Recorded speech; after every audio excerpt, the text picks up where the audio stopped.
Thank you. Be seated, please.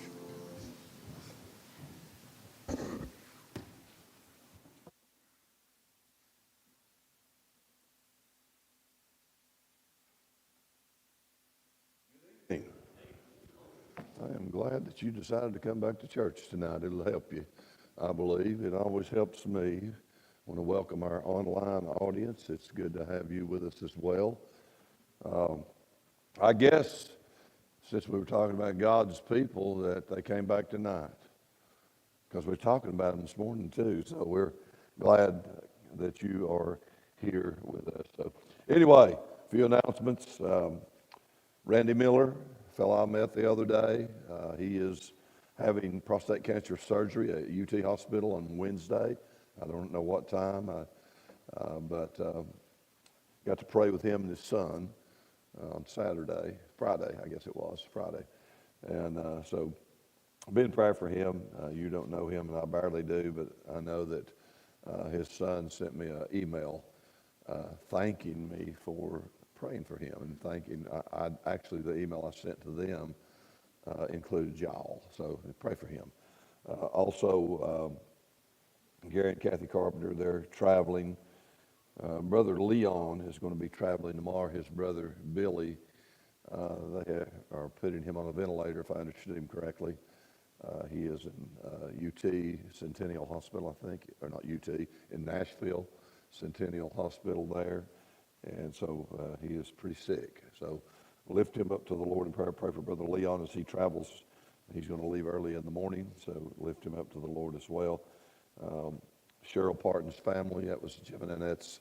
I guess Cheryl was their youngest child, and she passed away last week. So remember them. I called and left Terry a message, but that's all I got done on that one. So remember all the rest that are on here. Joey Cooper's name just looked at me, so pray for him. I know he's got some medical problems as well. Miss Terry, of course, is on everybody's heart and mind. We need to continue to pray for her. Scott Caputh, Jim Long, Randy Pratt, Dorcas. I think Jimmy and Ginger was able to go see her today. So remember her. She is double pneumonia, but doing better. So I saw her yesterday, and so hopefully every day is going to be a little better. They're loading her up with antibiotics, so remember that. And just pray for her. Pray for her. Pray for the lost. Pray for the person that might be watching that doesn't know the Lord. You know, I made mention this morning about the unrest and the political nonsense that's going on in our country.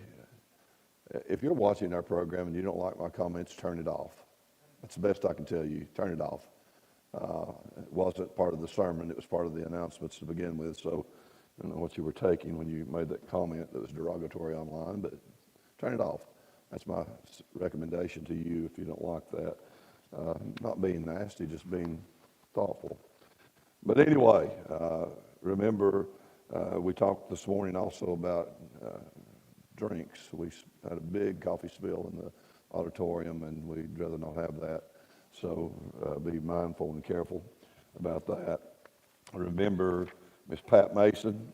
She's doing okay. We're probably this week going to go and help Ken get him a smaller box spring. I had to do that for my mom so Pat can get in bed without any struggles. So I told him I'd help him with that. But pray for Pat and Ken both. Their 90 birthdays will slow you down, except unless you're Clellan Watson.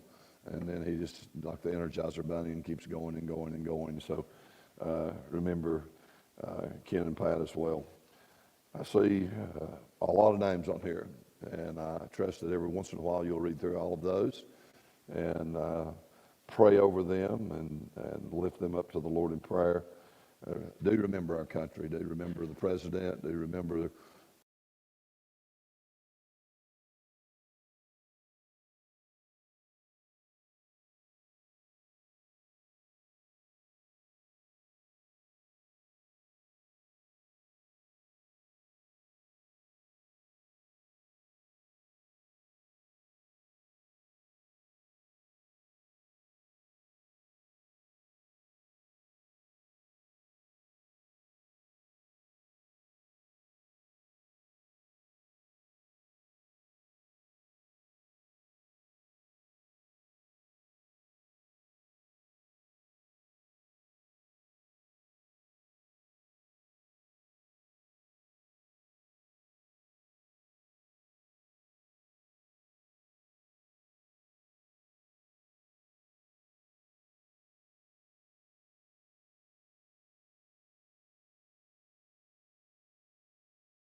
7.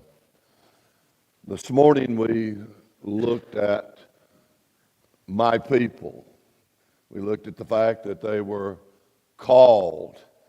We looked at the fact that they were a praying people, a called people, and if my people, which are called by my name, we were a humble people. And we looked at all those things, and we asked ourselves, did that describe us?